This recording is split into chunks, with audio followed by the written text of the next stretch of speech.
WTO में भारत ने क्यों कह दिया है कि हम तुम्हारे साथ तो चल लेते चाइना अगर तुम बता सकते। जानेंगे आखिर क्या है मामला। तो वहीं G20 पर बुरी तरीके से चाइना को नाकामी मिली है। पाकिस्तान ने भी G20 से किनारा कर लिया है। जियोपॉलिटिक्स में बहुत कुछ चल रहा है, जानने को मिलेगा बहुत कुछ।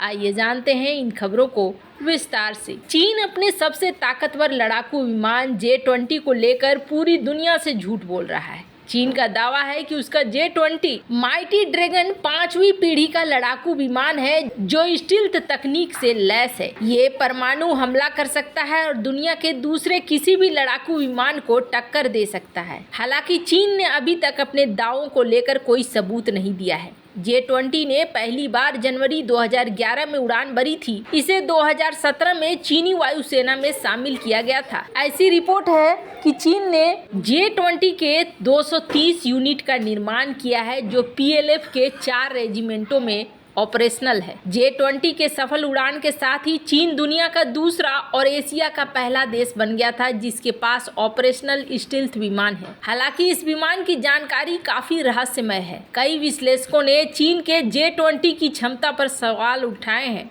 उनका मानना है कि J-20 एक 4.5 पीढ़ी का विमान है। इस विमान को अब भी सिर्फ एक देश के वायुसेना द्वारा उड़ाया जा रहा है। अभी तक इस विमान ने एक बार भी विदेश में कोई अभ्यास नहीं किया है। युद्ध का अनुभव तो दूर की बात है। वहीं इसके विपरीत राफेल को आधिकारिक तौर पर फ्रंटल स्टील्थ वाला 4.5 पीढ़ी का विमान घोषित किया गया है। ये दुनिया के आधा दर्जन वायुसेनाओं द्वारा संचालित किया जाता है। इसने दुनिया के 5 युद्ध क्षेत्रों में अपने ताकत का शानदार प्रदर्शन किया है। भारतीय वायुसेना के पास 36 राफेल लड़ाकू विमान है जिन्हें भारतीय परिवेश के अनुसार अपग्रेड भी किया गया है। इस विमान के लिए खास तौर पर पश्चिमी हथियार मंगाए गए थे जो युद्ध भूमि में दुश्मन के खिलाफ कारगर हो सकते हैं। ऐसे में अगर भारत और चीन के बीच चीजें नियंत्रण से बाहर होती है तो राफेल लड़ाकू विमान J-20 के खिलाफ काफी प्रभावी होगा। J-20 डबल इंजन वाला एक एयर सुपीरियोरिटी वाली लड़ाकू विमान है। इसका प्रारंभिक विकास 1990 के दशक के अंत में शुरू हुआ था।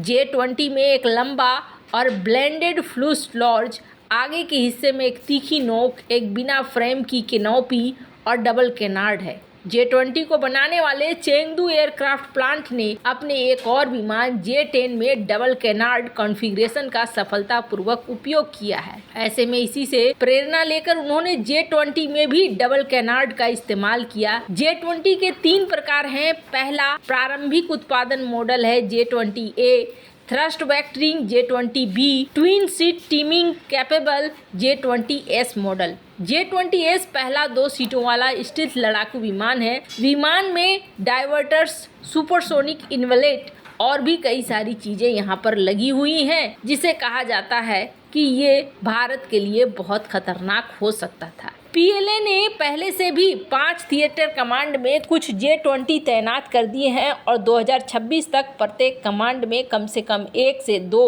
J-20 ब्रिगेड होंगे।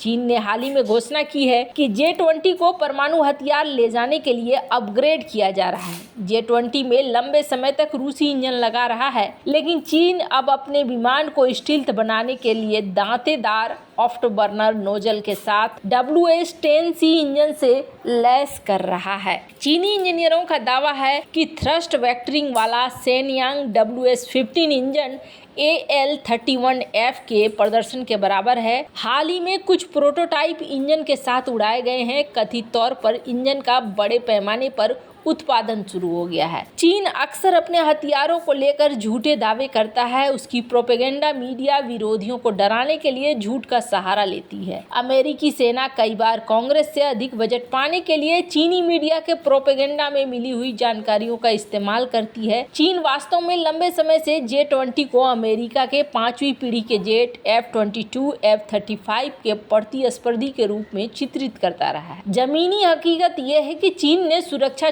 चुनौतियों के कारण J20 की संख्या बढ़ाने को लेकर जल्दबाजी की, जबकि अभी भी कई सिस्टम इसके निर्माणाधीन हैं। विशेषज्ञों को J20 के स्टिल्थ होने के दावे को लेकर भी संदेह है। इसका प्रमुख कारण है J20 का अगला नुकीला भाग और बड़े आकार के डबल कैनार्ड। J20 के बहुत बड़ा विमान है जो उतनी ही अधिक मात्रा में रडार सिग्नेचर रिलीज करता है। इसके किसी भी रडार के लिए J20 की पहचान आसान हो सकती है। स्टील्थ विमान महंगे, रख रखाव पर खर्च भी ज्यादा होता है। यहाँ तक कि पश्चिमी देश भी इस पहलू से जूझते रहते हैं। कई पश्चिमी देश चीन पर साइबर चोरी के माध्यम से अमेरिकी 5वीं पीढ़ी के विमान डिजाइन डेटा को चुराने का आरोप भी लगाते हैं। चीन के अधिकतर J20 में अब भी रूस का WS-15 इंजन लगा हुआ है। इस इंजन के साथ गंभीर विकास संबंधी समस्याएं हैं। 2015 में W-15 इंजन में विस्फोट हो गया था, जिससे इसके सिंगल क्रिस्टल टरबाइन ब्लेड का गुणवत्ता कंट्रोल सवालों के घेरे में आ गया। W-15 के single crystal turbine blade J20 के उच्च तापमान और गतिशीलता को संभालने में सक्षम नहीं है।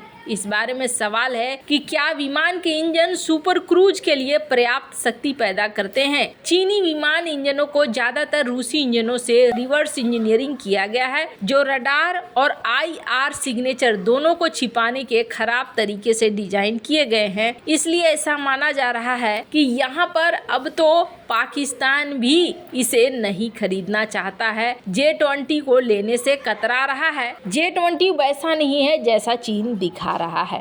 खैर, जहां एक तरफ ये सब कुछ हो रहा है, वहीं दूसरी तरफ भारत ने एक तगड़ी वाली क्लास लगा दी है चाइना की। स्क्रीन पर एक आर्टिकल देख रहे हैं आप। इस आर्टिकल में चाइना ये दिखलाने की कोशिश कर रहा है कि भारत और चाइना के बीच में बातचीत तो हो रही है, लेकिन जयशंकर तो कहते हैं कि कंप्रोमाइज़ नहीं करेंगे। स्क्रीन पर आप ये तस्वीर देख सकते हैं जिसमें उन्होंने दिखाया है कि चाइना अट्रैक्ट कर रहा है, खींच रहा है भारत को, लेकिन ये जो हाथी भारत है वो अपने भारत को खींचकर दूर रखने की कोशिश कर रहा है, भारत के साथ मिलना नहीं चाह रहा है। कई बार ये बोलते बोलते बहुत ज़्यादा निकल जाते हैं। अभी हाल फिलहाल में भारत ने फिलीपींस मुद्दे पे जहां इंटरफेयर किया था, तो इस पर इन्होंने कहा कि साउथ चाइना के इशू में भारत को घुसना नहीं चाहिए, भारत को यहाँ रूल्स बेस्ड ऑर्डर पर ध्यान देना चाहिए। जयशंकर ने जो बातें कही थी उसको लेकर यहाँ पर एक आर्टिकल भी लंबा चौड़ा छापा गया। पर इसी बीच चाइना को एक तगड़ा वाला जवाब दिया है पीयूष गोयल ने। पीयूष गोयल ने कहा है कि भारत तो तुम्हारे ट्रेड ब्लॉक को ज्वाइन कर लेता अगर तुम्हारी इकोनॉमी WTO के अनुसार होती तो। अब ये एक बहुत बड़ा समझ लीजिए कि झटका है जो चाइना को दिया गया है। कहते हैं ना, बहुत सीधे सरल लैंग्वेज में बहुत कड़वी बात कर देना। दरअसल हाल फिलहाल में WTO में एक प्रपोजल लेकर आया था चाइना, आपको याद होगा, इन्वेस्टमेंट को लेकर, FDI को लेकर, और जिसे भारत ने ब्लॉक कर दिया था। भारत के साथ साउथ अफ्रीका भी आ गया था और दोनों ने मिलकर इसे ब्लॉक किया था। इस ब्लॉक करने के बाद चाइना बहुत बौखलाया था और बौखलाकर चाइना ने इस बात को कहा था कि ये गलत हो रहा है। यहाँ 120 देशों के साथ चाइना आया था, इसलिए उसकी तड़प को आप समझ सकते हैं। पर एक बार फिर भारत ने यही कहा कि देखो, अगर तुम सही रहते और तुम्हारी इकोनॉमी एकदम WTO के अनुसार रहती तो हम तुम्हारे साथ खड़े रहते। वैसे आपको क्या लगता है, इन सब मामले में आपकी क्या राय है, कमेंट कर जरूर बताएं। जल्द मिलते हैं अगले वीडियो में नई खबर के साथ।